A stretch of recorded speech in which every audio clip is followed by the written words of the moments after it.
Hi, everyone. Welcome back to our tutorial 6 co-integration of ECON3350. Today, we'll be talking about here, what's in the title, co-integration, or also trends and cycles. Let's move on. So to start with, as per usual, I'll have a little bit of admin. You might have seen that quiz 2 is available at the moment, and it will be due on the 6th of April. So you guys have 1 week to do it, right? A tiny bit more than a week. It's Thursday next week. And one detail about the solutions for quiz 1 is that there are a few people still with medical certificate that got a little bit of an extension. That is why you guys haven't received your answers yet, just in case you're asking yourself. That's what's going on. We were waiting for everybody to submit their answers so we can release the solutions, okay? And just a small reminder that I usually give, please don't forget to submit the quiz. I know it saves every time you're doing it and you can save, but it doesn't submit by itself. So you must click submit before the due date. All right. Oh, I don't know by heart. Isn't it? Let me see. Online quiz market out of 5. We have 5 quizzes. So if I would make a guess, I will say until week 5, but that will be a general guess. Nate, I might have, by the end of the tutorial, I'll come back and have a look for you to see if we have it specified somewhere. No worries. All right. Let's move on. So today, we're talking about co-integration. And at the end of this tutorial, we should be able to automate the task of finding doing the unit root test, which is the augmented Dick-Fuller or ADF. Then implement an Engle-Granger co-integration test, interpret the outcome. What does it mean? Depending on what we get from that test, and use the outcome of the Engle-Granger test to infer possible co-integrating relations, right? So first, the general thing, the usual. Let's first download our CSV file if you want the PDF too, and save into a folder. Term structures will have some interest rates, different bond interest rates. Bonds or not bonds, and we will be analyzing 4 of them today.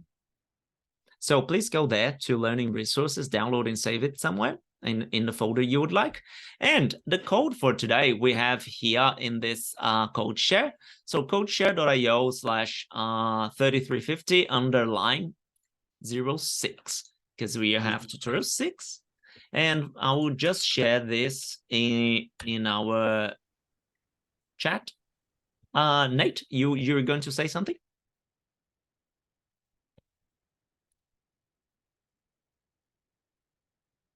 No? All right. All right. So let's get this code, create a new. So when you get to the website, I usually just press Control A.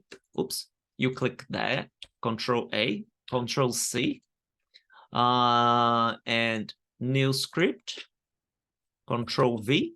This controls in a Mac would be Command, and then you have it.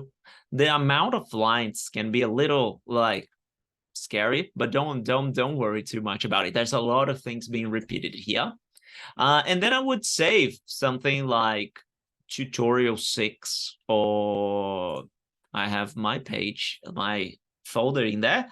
I will call it tut06 live. That's it. So this is our code. Okay. Let me know if you guys have any issue with it. And please don't cut and paste, and just copy that code there. Otherwise, other students won't be able. And if some part of the code disappears, please let me know. Then I can post it to CodeShare again.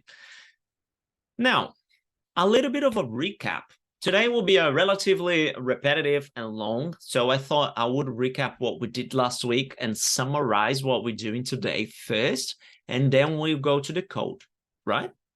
Last week, we were studying the test for a unit root, this test called ADF, or Augmented Dick-Fuller.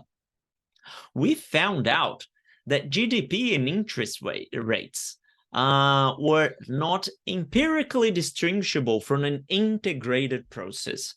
Integrated process could be an I1, I2, or I3 or more.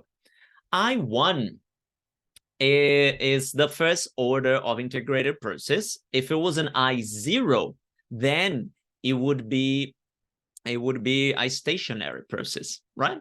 So what did we do last week? We looked at GDP, and after we plot, we saw this plot here. So it doesn't look like really stationary, does it?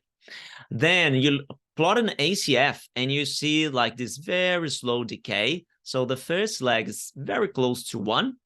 So yeah, wow, you would be very suspicious. This doesn't look like a stationary process. Looks more like an integrated. So we ran all the tests. We prepared an ADF set of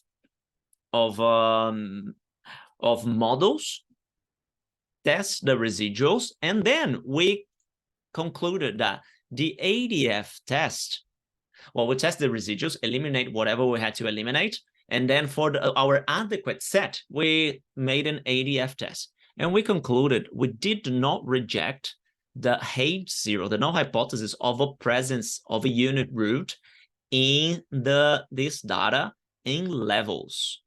So after we did it for levels, we did the same test, but then for the difference data, right? So when you take the difference from the GDP, this is what we found. That was the plot. This looks a lot more stationary than the previous one. And then in this case, for the difference data, we reject the null hypothesis of the presence of unit root. So because we did not reject at levels, and then we reject in difference, we are sure that this is not an integrated process because we rejected, and we can't say we're sure this is, so we're sure this is an I0, sorry. We're sure this is an I0, but we can say we're sure this is I1. We found evidence that this is an I1. But what we can say is this is not empirically distinguishable from an integrated process. So the formal statistic way of saying the same thing. So do not reject in the ADF test here, and then reject at the first difference. We end up saying, okay, probably an I1. Same thing happened for interest rates. As you can see, it's not so clear. It's not a straight line going up, but it's also nothing going around 0 like this. So not super stationary. As you can see, first leg also close to 1 for interest rates. So we did not reject for the data in levels. And when it came to the differences, looks quite stationary, right? And we rejected. So both I1. Today, we're going to do the same process for 4 data, for 4 time series. All of them are interest rates. I wanted to give this little bit of revision because my plan, if we took the whole tutorial to talk about 2, now we're doing the same for 4. I will go considerably quicker, this tutorial. It will probably still take half of our tutorial to do it. But yeah, that's a little bit of a summary. And this is all related to last week and doing the ADF test to find if it's an I0 or I1, or sometimes I2 process, right? Now, what is new today? Today, we're talking about co-integration. And co-integration happens if we find that 2 or more processes are I1. So first we test if it's I0, I1, or I2, whatever. We found that it's I1. And for our context here in economics, we will just consider I1s in this case. Sometimes, if you put them together in a relationship, sometimes the residuals or the difference, which could be the spread, sometimes it's an I0 process. So one example that Eric was showing during the lecture, you will see here, you have the 5-year interest for bonds for 5 years and 3 years. Both of them don't look like stationary. But if you take the spread, which is just the difference, just this little space we have, you will see that it's this green line, and this looks a lot more stationary. So while we have two I1 process in here, you could take one minus the other, the spread, and get an I0. So it means they're co-integrated. They are integrated, but going together, there is a stationary process going on there in this relationship they have. All right. So for this one, we can do an IDF test. And if we reject it, we can say if we reject the presence of a unit root, then we can say this is an I0. The spread is a stationary process. So this is co-integration. And there's a little bit of a caveat on what we're going to do. We can take the difference, but we can also make a regression. So while the difference will be just one minus the other one, pretty simple, pretty sure everybody knows how difference works, we could take a regression that one of the series is just the result, could be regressing in the other one, right? Normal regression, as you can see here, beta 0, beta 1 times this one, and it could be a regression of multiple, like we're doing today. And then, where are we going to look for stationarity? This little guy here, the error or the residuals. So we'll take the residuals out of it and see if it's stationary. So here comes the caveat. We don't know what beta, this coefficient, is also an estimation. While taking the difference is a certain thing, the difference is always the difference. This choice of beta 1 and the choice of the intercept, it is an estimation. So considering we don't know it's a real number or if it's the real number in between them, in general, there doesn't exist a real number. So there is a little bit of extra uncertainty to it. So that's why we can't just do an ADF test, or better, we could do an ADF test, but we would have to use a different type of uncertainty there. So using different coefficients. And that's where the angle-Granger test comes from. We are analyzing the residual, but in R, we'll just run this coint test from the package ATSA, so alternative time series analysis. And just as a little thing here, Engel and Granger were both earned a Nobel for their contributions to time series, including Granger was exactly for this co-integration topic. So yeah, just a little bit. Okay. Little summary of what we did recap of what we did last week, and summary of what we're doing today. All right. So now let's go to the tutorial for real. We're loading this data here in the tutorial, blah, blah, blah, co-integration. We will have the following interest rates: a 5-year and 3-year treasury bond, so what we will call the capital market rates, along with the 180 days and 90 days bank accepted bill, so the money market rates, okay? And the data is in this CSV file.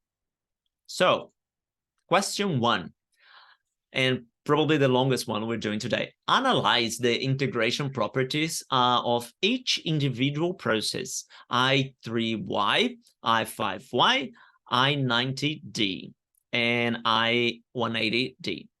And based on the data, what inference can we draw about each of these processes resembling a unit root process? Summarizing, tell me if these guys are I0, I1, I2, or any other integrating order, right? let's go. Let's go now to our first, the standard, I usually add house cleaning. So it cleans the environment, the plots, and the console, setting the work directory.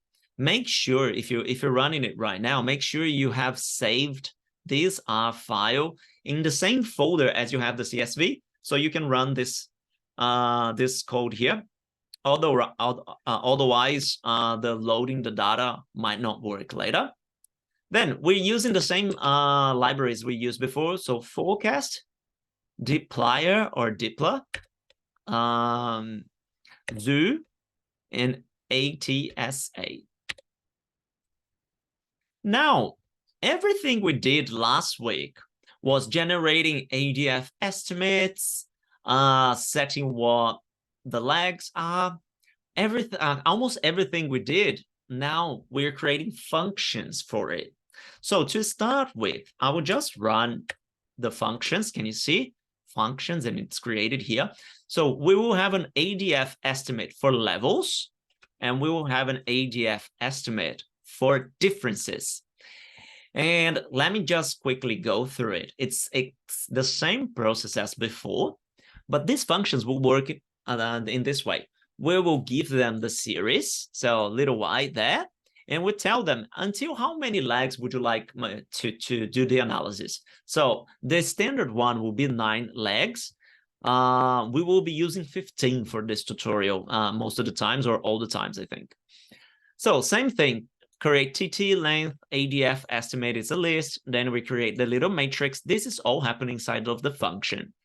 Then column names, I receive 0 is the index running through these guys. And as you remember, there would be a constant 0 or 1. And when the constant is 1, we have both the one without a trend and with a trend.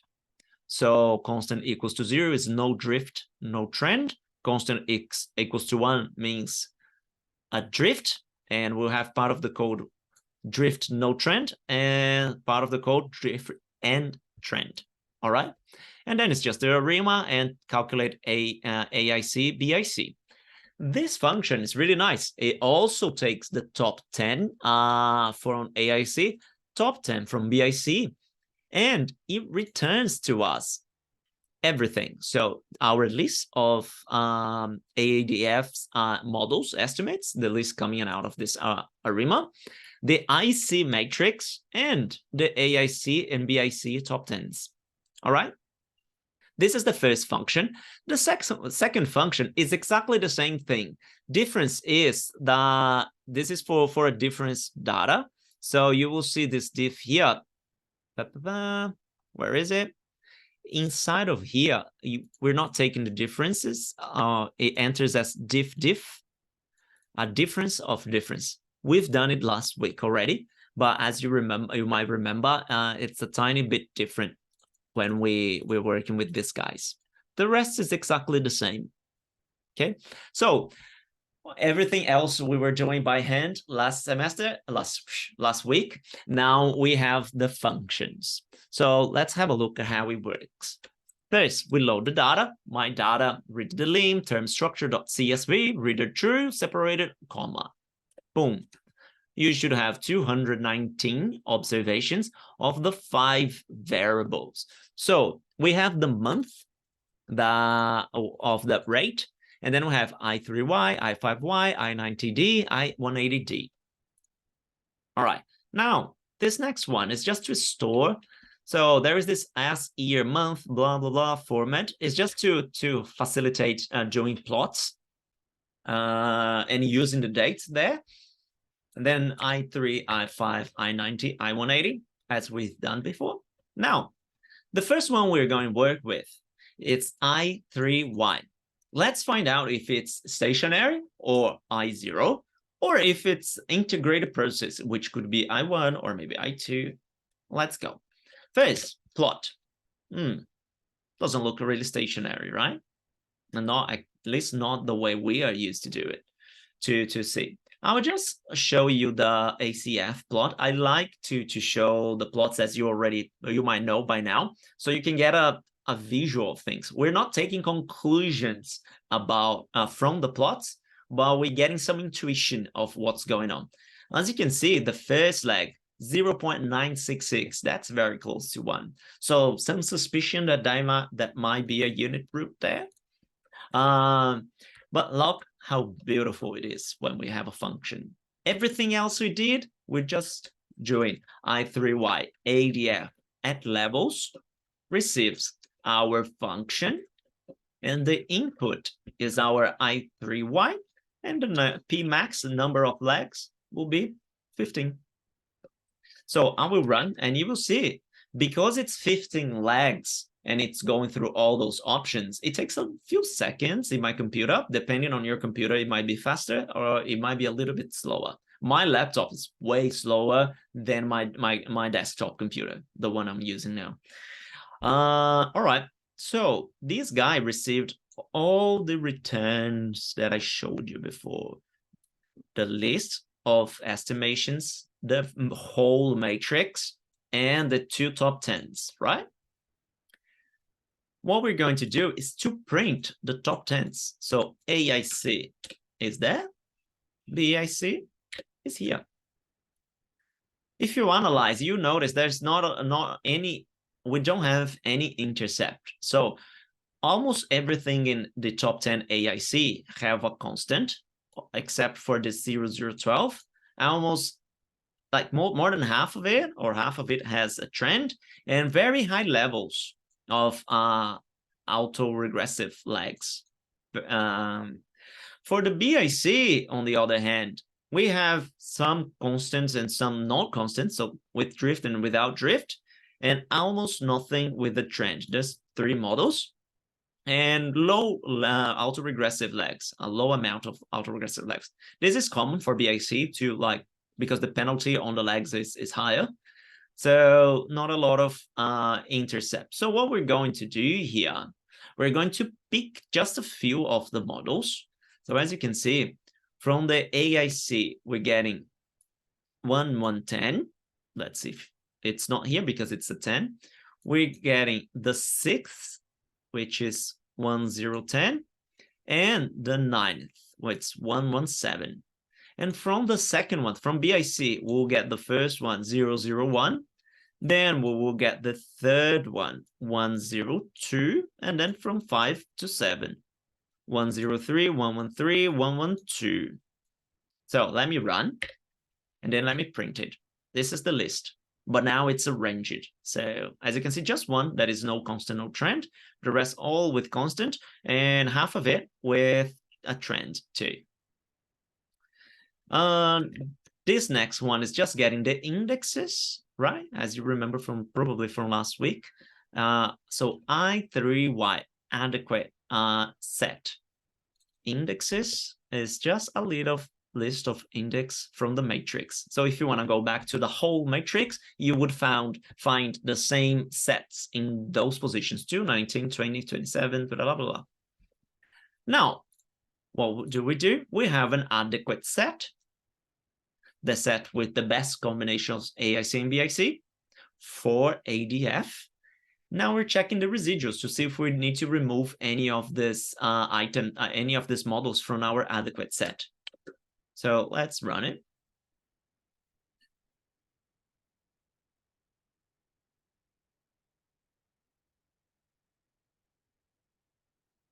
All right. You will see that, in fact, we are rejecting quite a few. So the one with one leg, probably it's in this order here. So number 1, we get 0.01 on the white, on this Young box test. So we are rejecting the null hypothesis of white noise residuals. Or to be more precise, we are rejecting the null hypothesis that for Young box test, the null hypothesis that there isn't autocorrelation of residuals for the first 10 legs, just 10 legs for this first one. So let's have a look at it. And usually, visually, you wouldn't be surprised we reject. Look at this autocorrelations here. For leg 3 above, then for leg 5, it's almost as significant, and quite a few more until it gets to 10. So you shouldn't be surprised that this one, it's not really, it doesn't look like a white noise. Same for the next one. Once again, you can see it's crossing here and here. But what we analyze, our conclusions are on the Young-Box test. So this is below 0.05. Same for the next one with 3 legs, 0.02. Let's have a look. Doesn't look that bad, but it's crossing a few times. And now for the next one with 10 legs, we do not reject. If you have a look, way better, right? Then once again, for 2, 3, and 3 legs, we will reject. You can see 0.01, 0.03, quite a big cross here. On the 0.03, not too bad, so not too far from 0.05. But it's still, before you get to leg 10, you'll be crossing here and very close in 2 other legs. So quite some autocorrelation there. Finally, 0.7, 0.10, we won't reject. So 0.1 for the 7 legs. Look, pretty good. Just this guy's getting closer. And 0.18 for the 10 legs. So really good for 10 legs. If I scroll up a little bit again, so basically we're continuing with these 3 guys, 1, 0, 10, 1, 1, 7, and 1, 1, 10. The ones with just a few legs, we rejected them all. Okay, so on the ADF test that we're doing now, we will only be looking at these guys. We will only be looking at the 7 and the 10 legs. So let's run it. But we are going to add in the ADF test, as you might remember, now that we have more than 4 legs, we're adding this little guy here. So it shows us everything until 15 legs. Since we have 10, putting 11 here would be enough, but we were doing until 15, so we see if we find anything weird going on there. We reject if I would go. Let me not go there. Let me open it separately. So we can have, I want to move this guy somewhere else. So we can have it on the screen. Oh. A little bit more. All right. So we eliminated this. We just kept the one with 10 legs and the one with 7 legs, right? So with 10 legs, we had drift, but no trend. So let me scroll it up a little bit. So 10 legs, look, with the drift, but no trend. So it's type 2.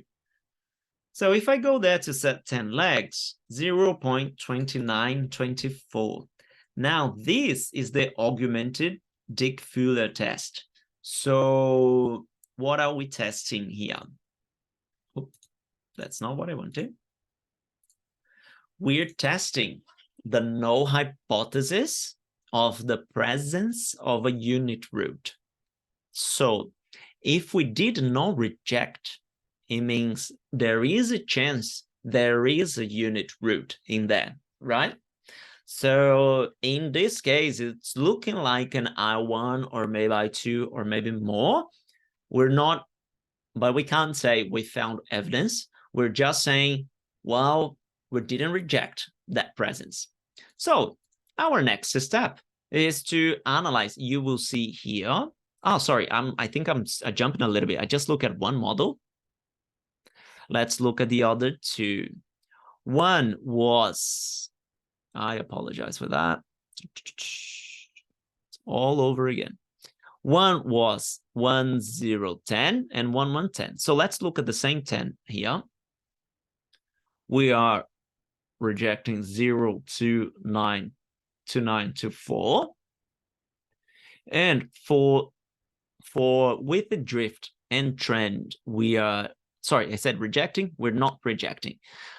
For on the other thing, we're not rejecting again, but for the model with 7 legs, presence of a constant, a trend, and 7 legs, we might be rejecting 0.0475. So there is a little bit of uncertainty there, but the thing is, this is not too far from 0.05. So the presence of a unit root, it's possible still, although we reject very close. There will be a little bit of an explanation here. If we had chosen instead of 0.5% as our p-value cutoff, we chose, instead of doing that, we chose 0.475, then we wouldn't have rejected in any of the cases. That's what it's been explained here.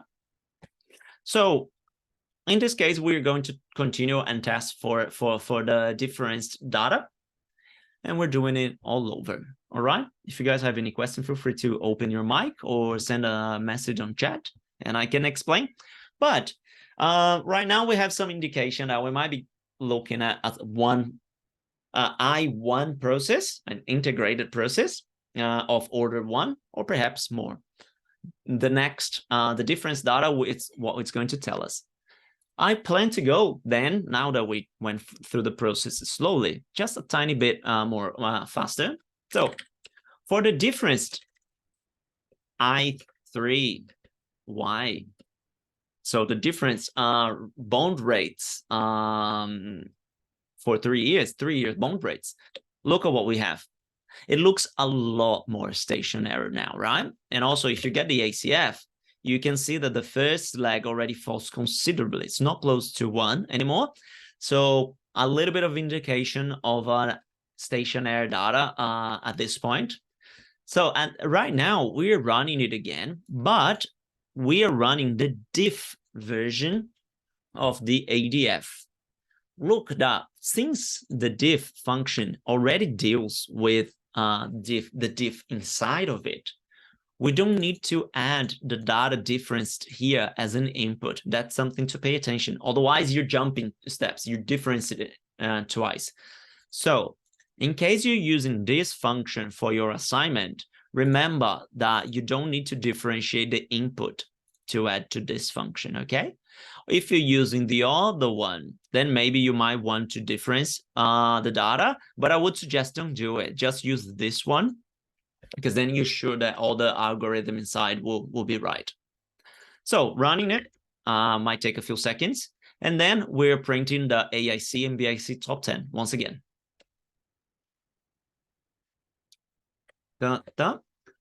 You will see they agree on quite a few things.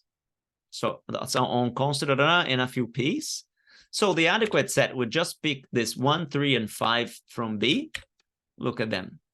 No drift, no trend, 4 legs, no drift, no trend, 5 legs, drift and no trend, 4 legs. Then it creates the index, and let's run the residuals. At this point, we are rejecting. We are not rejecting the white noise residuals for any of the models. So the autocorrelation, the first 10 legs for all the models, which is good. So we're not dropping any of our models. And we're running the ADF test. Well, not what I wanted. We're running the ADF test for the difference data. Since we have just 4 and 5, I don't think we need to add anything. No, let me put n legs. Sorry, n leg equals to 6, because 0 is the first one. Let me run it again. So what is our set? So now I3Y, adequate set diff. We're looking at 004, 005, 104. 004, it's here. No drift, no trend, 4 legs. We're rejecting, like clearly rejecting at the presence of a unit root. 005, same thing. 1, 0, so drift, no trend. 4, same thing. So in this case, since we're rejecting the presence of a unit root for the differenced data of I3Y, we are sure that the difference data is an I0 and is a stationary process. Okay, it's not an integrated process.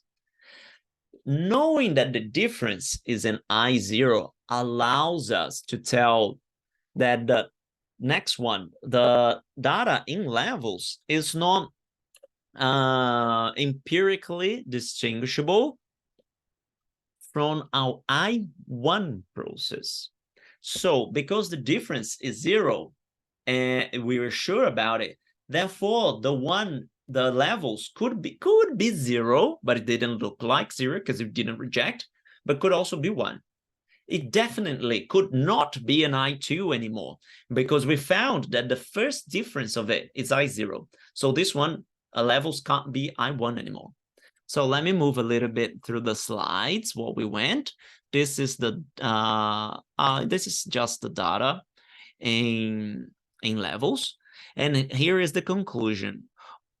Overall, we might lean towards concluding that this data here, I3Y in levels, it's not the delta, it's not empirically distinguishable from our unit root process, with some ambiguity arising from the specification uncertainty that results from the constant with trend P equals to 7. Remember, when we had the model with 7 legs in levels, we did not we rejected a 5% level, but did not reject at the 475. So we would say we're definitely leaning towards calling it an I1 process. All right. And that's it for our first variable, I3Y. Let's move to the next one. I think will be I5Y. In the slides, I didn't add the details for all of them, as you can see here. But in the solutions, you have every single one and all the details. Okay. So let's look at I5. Plot doesn't really look like it's a stationary, right? It's not running around one mean. ACFs, pretty high first leg. Then let's run our ADF model. The ADF models with leg up to 15, it's run. So AIC, BIC, a little bit difference in legs.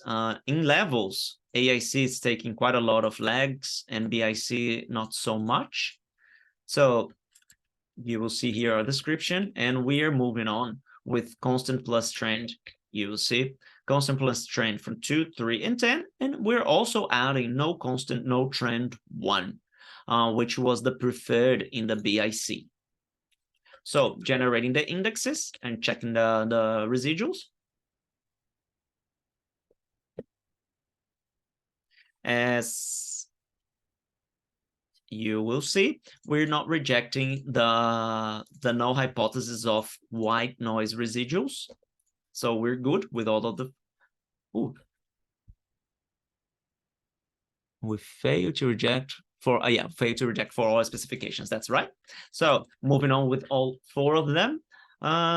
We're showing a little bit of more lags, but it's pretty much what we need to look at is I5 adequate set. So 001, 112, 113, 110. So let's go. 0, 0, no drift, no trend. 1, we do not reject the presence of unit root. And then with lag, with drift and with trend, we're looking at, I think, 2, 3, and 10. So do not reject. We do reject for 3, and 10 we do not reject.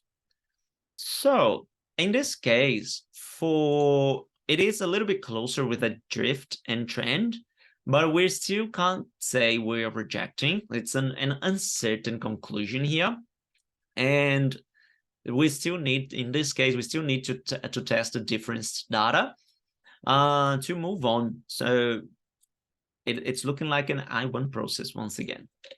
So this is what is being explained there. Let's go look at the diff. And if you notice, like if we're going a little bit faster, it's because we're doing it repetitively. Yeah. So keep on with me. But if you guys have any question, please feel free to ask, and I'm happy to stop and explain. Difference data for I5. Plot looks more stationary, right? ACF also doesn't really look like a unit root. Doesn't really look like it has a unit root. Estimating the 15 legs for the ADF models. Printing AIC, printing BIC. Now they all look, okay, almost nothing about constant and trend, but the lags doesn't look really the same. So we're moving on with no constant, no trend 4 to 6, and no trend with 4. So constant and no trend for 4 lags, 4, 5, 6 in the other one. Let's check the residuals. Let's see if the residuals are white noise or not. We are not rejecting the presence of white noise residuals. So let's do the ADF test. Once again, we could go in detail for each of them. Sorry, let me scroll up. 4, 5, and 6. So 4, 5, and 6. Now, in the difference data, we are rejecting. And then it was with drift and no trend. It was, if I'm not mistaken, 4 legs. Let's scroll up a little bit again. Oops, not here. Yeah, 4 legs. We're also rejecting. So once again, and I will be repetitive because it takes a little bit to get your mind around it. We are sure that the differenced data, we're kind of sure because we are rejecting. We can say it's an I0 process. Therefore, it's impossible for the data in levels to be I2 or more. It's either I0 or I1. Given we almost didn't reject, there's a bigger chance it's an I1 process down there in levels, while the difference is I0. And that's a little bit how we're moving on. It's probably empirically not distinguishable from an I1 model. All right, this was I5. Now, let's go for the bank rates on 90 days. First, a plot. Doesn't really look like and stationary process. ACF. Once again, first leg very close to 1. Then the 15 legs ADF models. Then top ACF, top 10 AIC and top 10 BIC. Now they kind of look a little bit more closer in terms of legs, but all constants for AIC, constant with a drift and without a drift for BIC, which is the constant. Right. And while we're going here, there will be an intersect. I think I left this line here just to, you don't need this line if you want to comment or remove. I'll update the code I shared. I was just analyzing the intersect, but we're moving on with these guys. We're moving on with models 1, 5, and 8 from the AIC and model number 1 from the BIC, which are all with constant, 3 of them with trend, without a trend, 1, 3, and 4 legs, and 1 with trend with 3 legs. So index, check residuals. I already saw one very tall autocorrelation there. First one with 1 autoregressive leg. So the first one in our list is rejecting the white noise residuals. And clearly, if you look at the ACF plot, look at this. This is pretty bad. So no, there's some autocorrelation there. So just 1 autoregressive leg is not enough to make the residuals closer to a white noise. But for the other three, we are right. So 0.31, 0.51, and 0.30. Yep. So we're going on with the other three models, which we're eliminating this one. So 103, 104, 113. Now we can run the area. I don't need to specify the legs because the maximum is 4. So 1, 0 with the drift, no trend. We eliminated 1, but like 3 and 4.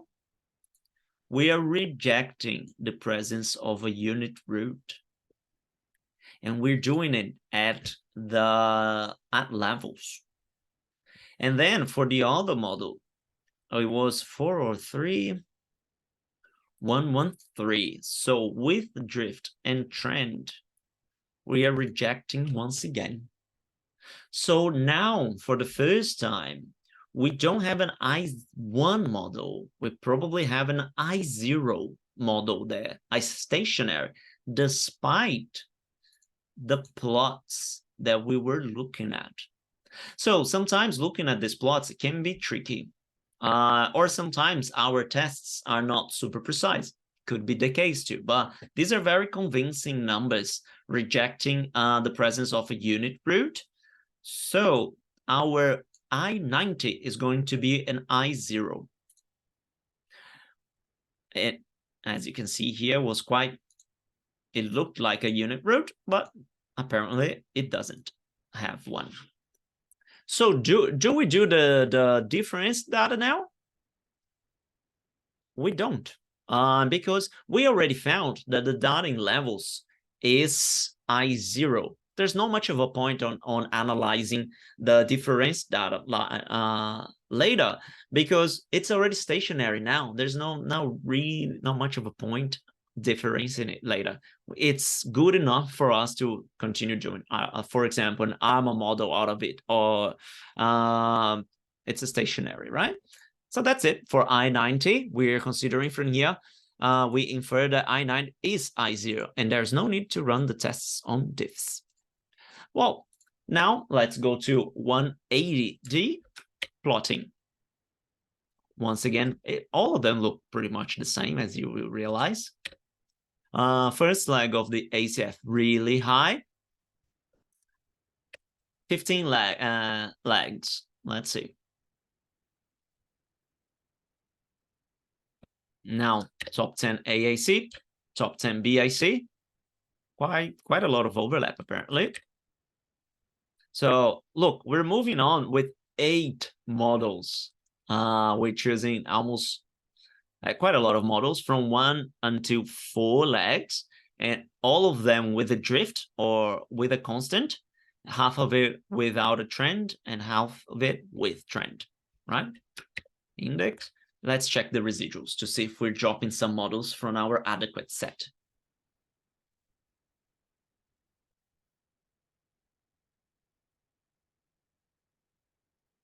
From 180, it seems like we're not dropping any of the models. 22, 0.28, 0.75, 0.84, 0.21, 0.24, 9, 0.74, 0.84. Yep, pretty much. So particularly the third leg of one of them. Let's have a look at the plots. Third leg for this one, for 3. Third, when using an autoregressive 2 legs only, then the third leg is quite statistically significant, but not enough for us to reject. Yeah, so if we're using less than 3 autoregressive legs, ends up finding some correlation, autocorrelation there.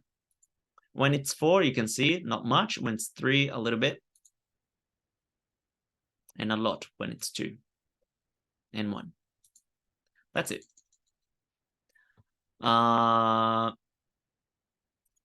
So let's test for this one. It's just up to 4. We don't need to change anything. Let me scroll up a little bit. So every 1 to 4 for the type 2 and type 3. 1 to 4. This is tricky. We do not reject, but very close to reject, the presence of a unit root. Whoops. we reject the presence of a unit root. We reject the presence of a unit root, and once again, we do. Now, with a constant and a trend, we do not reject, we do not reject, we reject, and we do not reject. So a lot of uncertainty in this one to say if it's an I0 or an I1. Like it couldn't get more half and half than what we got, right? So in this case, once again, we have to look at the difference data. So difference data looks super stationary. The ACF also. I have a second ACF here. I was just for the numbers in that. Then let's run the 15 up to 15 lags.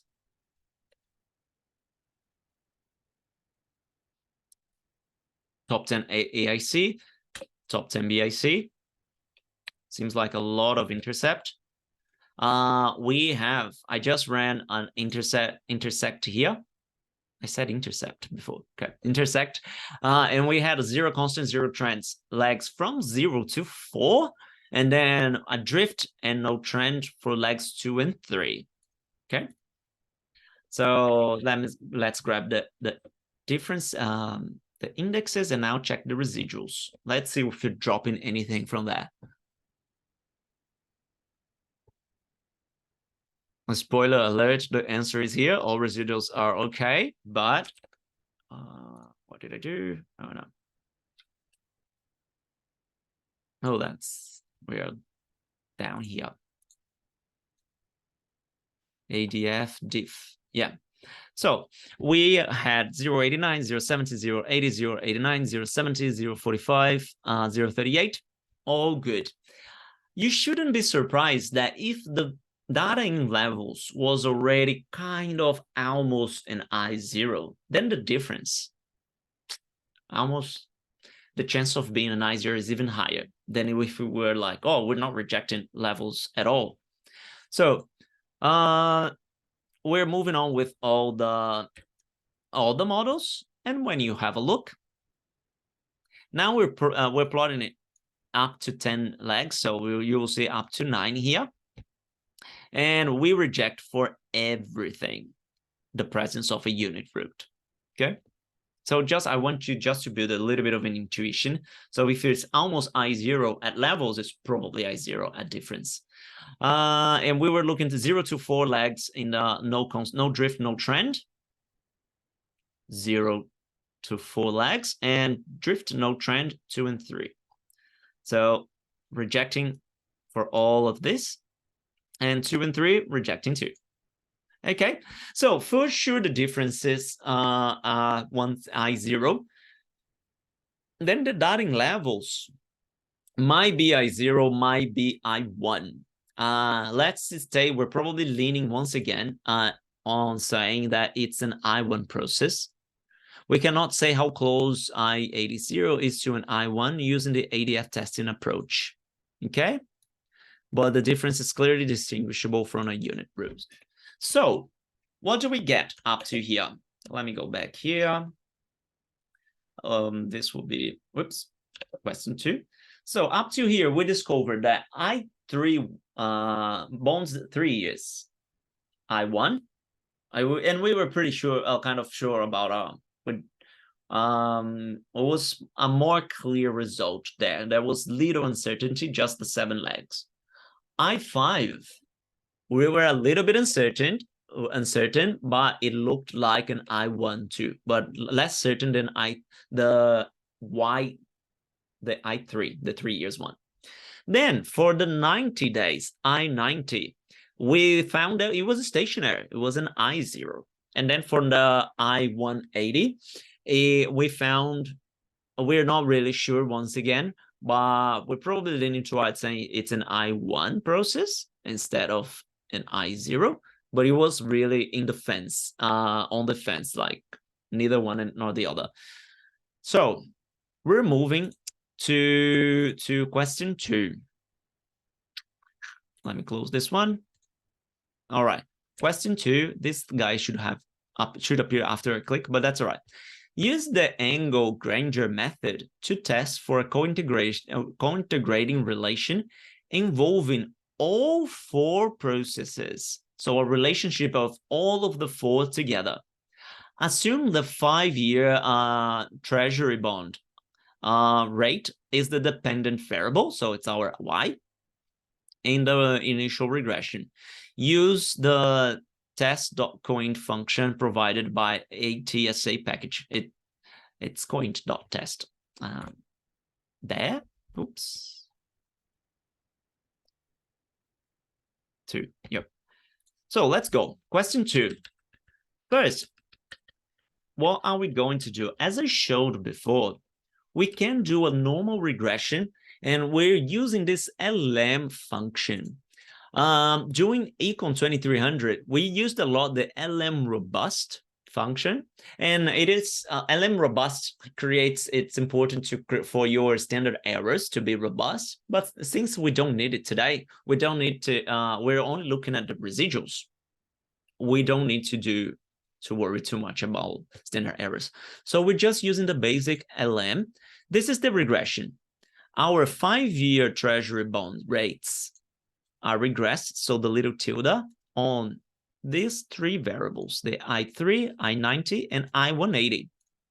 And my data is just the data and where it's coming from. So I'll run the regression. This regression is stored in angle Granger regression. And then to get the residuals, I'm just extracting it here. If I run this, guys, so that you have a visual, it'll be just the residuals, the amount that was left after the regression. Or if I would come back to our slides, this is our little error, right? Residuals you create this, let's say, a line, but it's many variables. And what is left, the difference between the observations and that line that we create is the residuals, okay? Are the residuals. Let's go back there. So our residuals are stored in EG underlying residuals. Some approach as question 1, but same approach, but we're using the residuals. So first, angle Granger ADF on levels will receive ADF estimate on levels for 15 legs. As we did before for all of the other variables.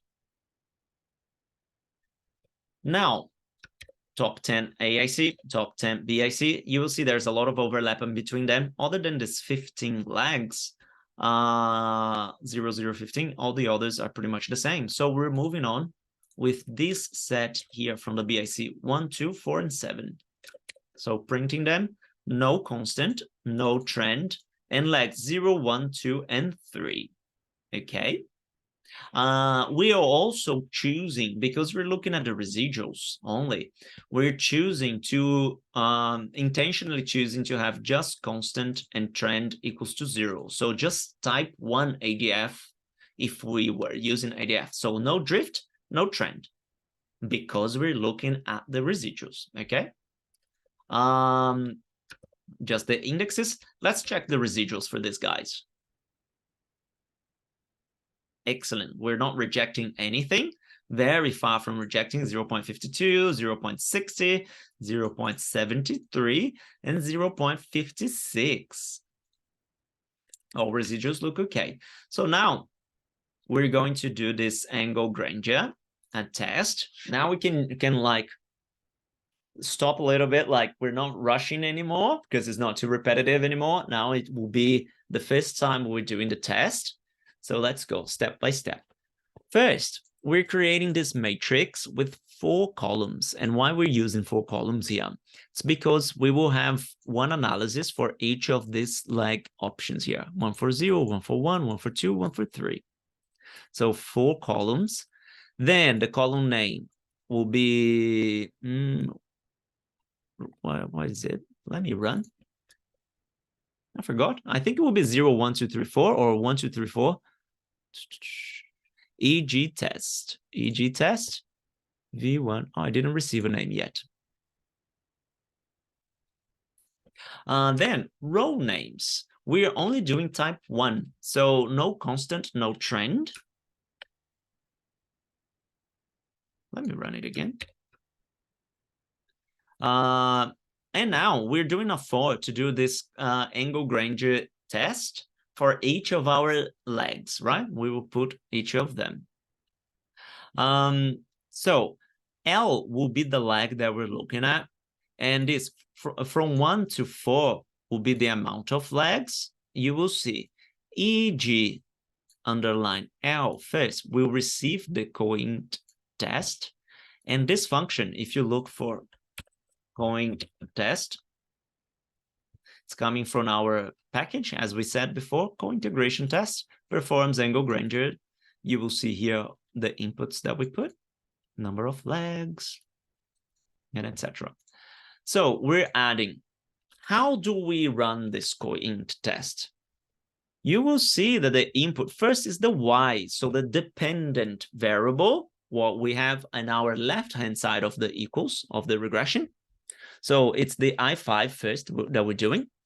Then we will have a matrix with the other variables. So this is a column bind, C bind. So, and we have each of our time series. So it's like if they had got I3Y, then I'm binding another I90, then I'm binding the I180. So it's this little matrix of 3 values. If I print this guy by itself, look how it looks like. And it's very long, 209 lines. But yeah, just the 3 of them. This is what we're doing here. So this would be the X. So the regressors we have on the right-hand side of our regression. Then the number of legs. And this is where our 4 is running, 1, 2, 3, and 4. And then output equals to false. And we'll be suppressing the output from this variable because we're already saving the values we want in this matrix we created before. So you see it prints a cute matrix. So I'll run it and then look at the print. Pretty much what we had was no constant, no trend, and we have leg 1, leg 2, leg 3, and leg 4. For all of these specifications, now, although it's using some different values to test, the interpretation is the same. It's relatively the same as the ADF. We are rejecting the presence of a unit root in the residuals. All right. So let's go back to the slides. Question 2. Here it is. Whoop. We eliminated this guy. Then we didn't reject any of the models. And have a look here. We produced this little coint test matrix. And this is how we're interpreting. The best inference we can draw is that if the residual in the regression I5YT on a constant and the other 3 variables is mean independent, so then it also does not have a unit root. It's quite an interpretation there. And I think it's important for you to pay attention to how things are written and interpreted, because when you're doing on your assignments, you'll be expected to be following the same standards. So if you think we probably, well, if I would translate, we're saying that the residuals are I0, right? We're rejecting the presence of a unit root, but they're more careful here on the way they're saying it. So the reasoning behind this is that if a residual series is mean independent of the regressors, then its unconditional mean is 0. This scenario matches ADF specifications about both that restricted in the constant to be 0. So in summary, we are saying it's not a unit root, so we might have found some co-integration. And that leads us to question 3. Interpret the inference obtained in question 1 and 2 in terms of empirical evidence of co-integration in the 4 interest rates. How do we interpret that? So the residuals are probably I0. How can we interpret? And here comes a few things that might be happening. I'll just have a sip of water.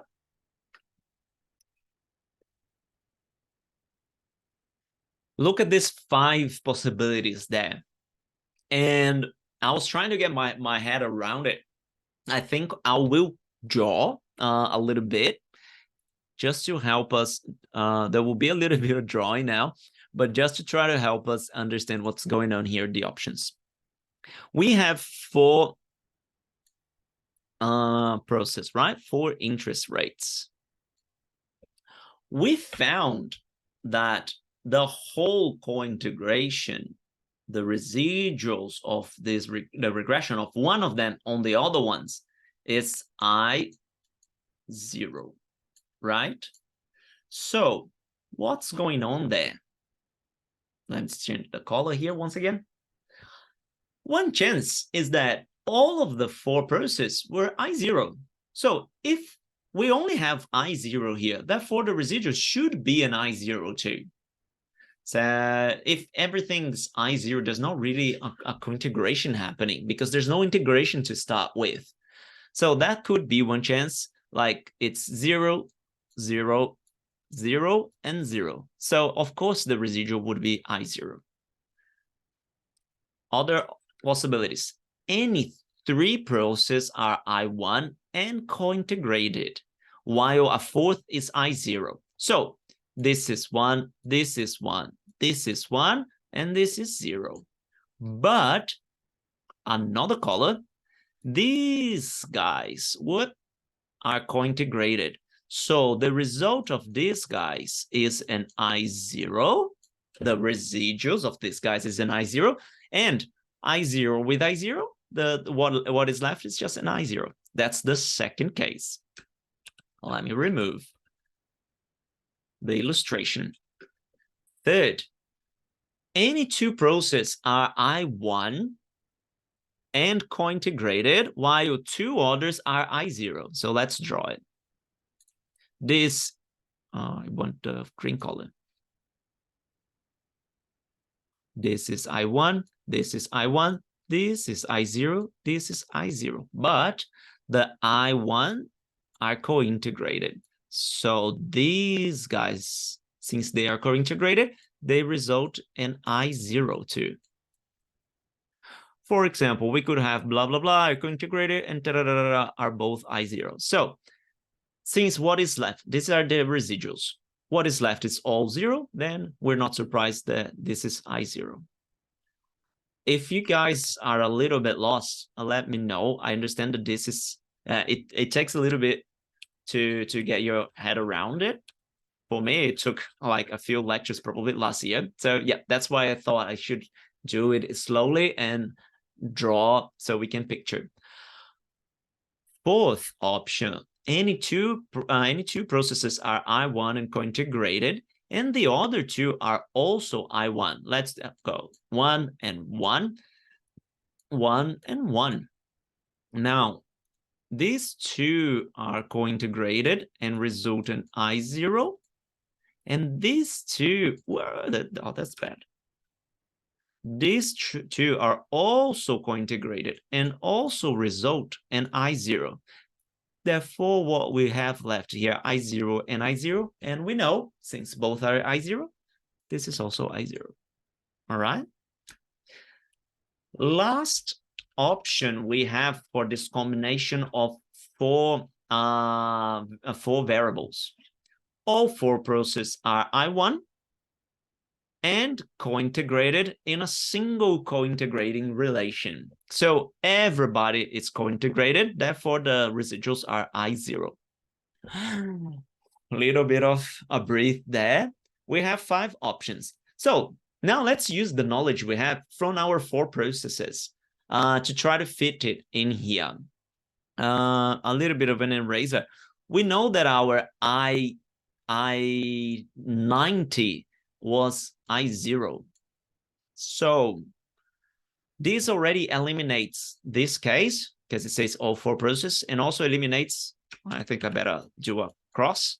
eliminates this case because it's also talking about 1, 1, 1, right? That's what they're saying here. It rules out scenario 4 and 5.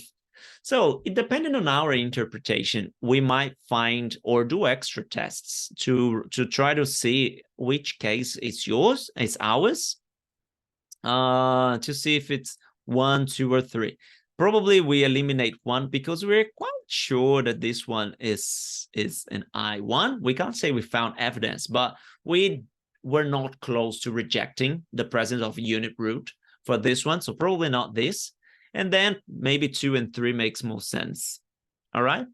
So a lot of interpretation, but based on the what we found for the unit root for our previous variables will allow us to interpret these things here. I hope by drawing it, it gave you some intuition of what's going on here. Every time we can combine I1 process, if they're co-integrated, they generate a 0. And if we're only left with zeros, then the whole combination is an I0. Okay? That is it for interpretation. Our next question will be, well, once again, we're doing something a little bit repetitive. We're doing the same thing we did in question 2, but regressing for the other ones, all right? So right now, I will turn on the speed for a little bit faster. Turn up the speed, and let's go. So that was 3 of interpretation, a lot of comment in our code. And let's go again. But now, instead of regressing I5y, I'm regressing I3y. So regression, take the residuals, run, let's look for the best models, ADF models, top AIC, top BIC, looks about the same, just the 15 legs is still in there. When we run them together, in this case, we're getting all this 4. Once again, we're talking about residues, so we're not considering neither a drift nor a trend. So we're just going on with the 0, 0 ones. And yep. Let's create the index, check the residuals. All residuals look okay. Now, once again, doing our coink test and look at the print. Once again, we are rejecting the presence of unit root in our residuals. So if by now you should start thinking like, oh, but I'm doing a regression on the same variables. I'm just changing the dependent from one to another. So are you surprised the residuals are about the same? Maybe you shouldn't. They are not identical, but they're not super different. So that's what happens. So we get the same results as I5y being the dependent variable. Let's change now for I90t. Do the regression, get the residuals, run the models.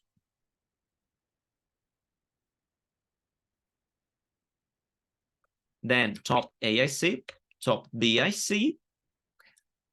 The 15 is not there anymore. So the models are behaving tiny bit different for these residuals. But when you look at the what models we end up choosing, ends up being the same. No drift, no trend, and lags 1, 2, 3, 0 to 3. Check residuals.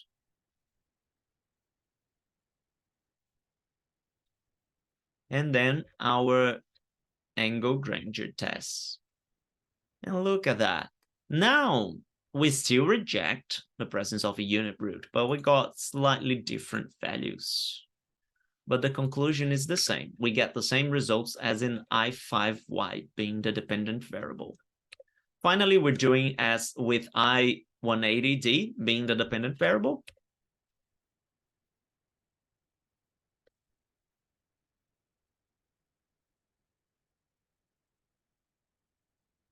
AIC, BIC. Look at the models. A little bit the same, but now we're considering one more model. No drift, no trend, but 5 legs. It is in here. And it's really high. It's number 1 for AIC. So index, check residuals.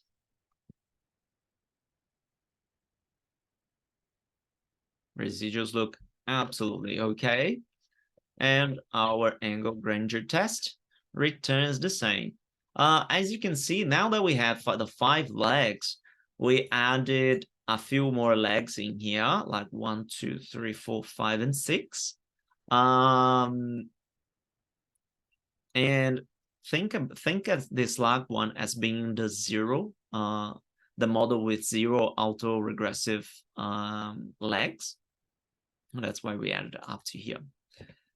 And we get the same result. So changing the dependent variable does not materially affect our inference about co-integrating relations involving these 4 processes, right? Nice. And that's it for question 4. As you can see here, I didn't print everything for the slides, but you have everything in the PDF solution, okay? Now let's go to question 5. And now we're not doing angle grandeur anymore. For this one, we will be analyzing. Next, use the data to test the expectations theory of the term structure of interest rates, ETT. Specifically, investigate whether the spreads in the capital market, so 5-year bonds rates minus 3 years bond rate, and money market, so bank rates for 180 days minus the 90 days, are stable and therefore stationary, assuming constant variances and auto covariances. So let's go there. For question 5, now once again we're measuring the spread. It's just one number minus the other. In this case, we don't need to do a grandeur angle grandeur test. We can just do our standard ADF. Okay, so look at what we're going to do. First, CM, so capital market ADF in levels, will receive the ADF estimate in levels. And then inside, we're just putting the difference of one and another. 15 legs. Let's run.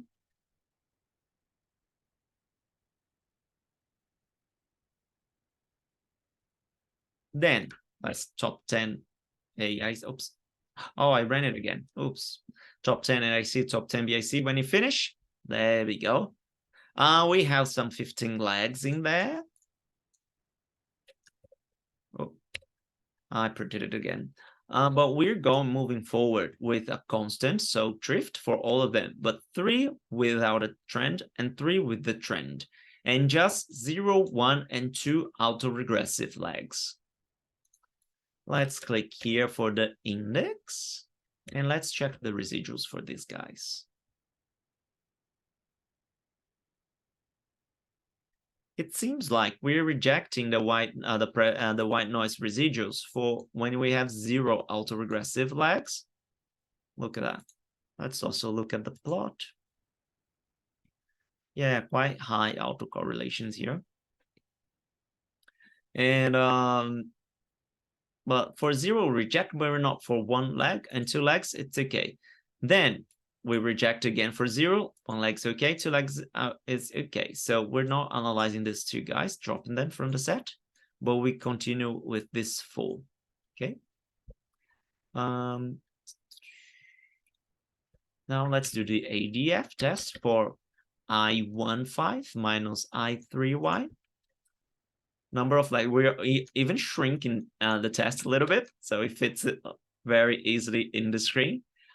We are considering constant for both of them, so but no trend and with trend. So these 2 guys and these 2 guys. Look how challenging. For 1 autoregressive leg, we reject the presence of a unit root, but we don't at the 5% level reject when we have 2 autoregressive legs. Same for constant and a trend. Even further here, we clearly reject for 1 autoregressive, and we don't reject for 2 autoregressive legs. So in this case, we're not certain. It could be an I1 or an I0, and we will stop this one here, and we will move for the money market, with I180 minus I90. Let's go. Money market ADF level receives the ADF estimate of this difference, 15 legs.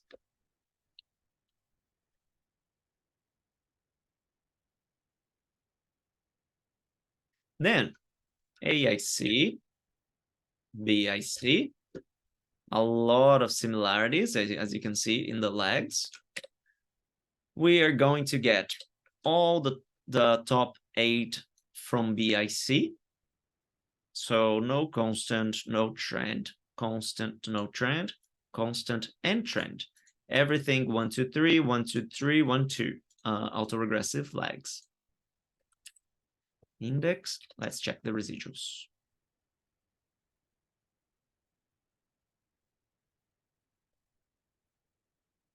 All residuals are okay, right? Everything really far from a 0.05. And finally, we are running the ADF test.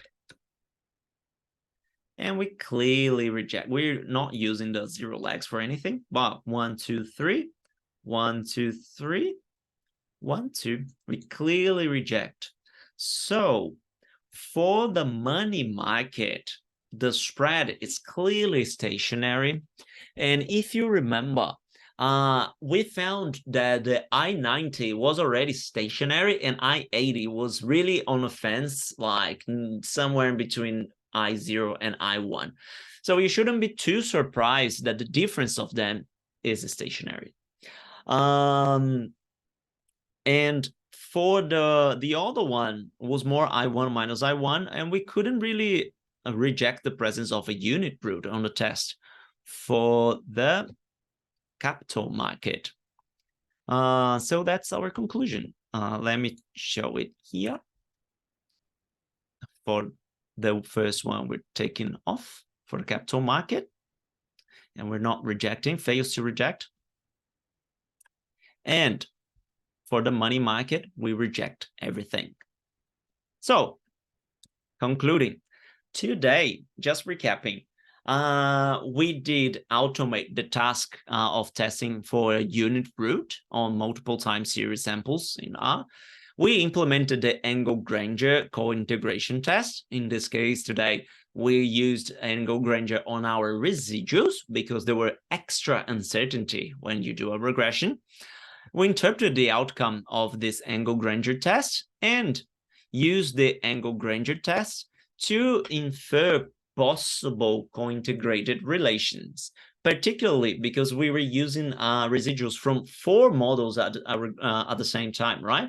So we had to interpret, like, is the co-integration like just 3 of them, and the other one is I0 or 2 and 2 or all 4, right? And that's what we did. So thank you so much for attending another tutorial, and I'll see you next week.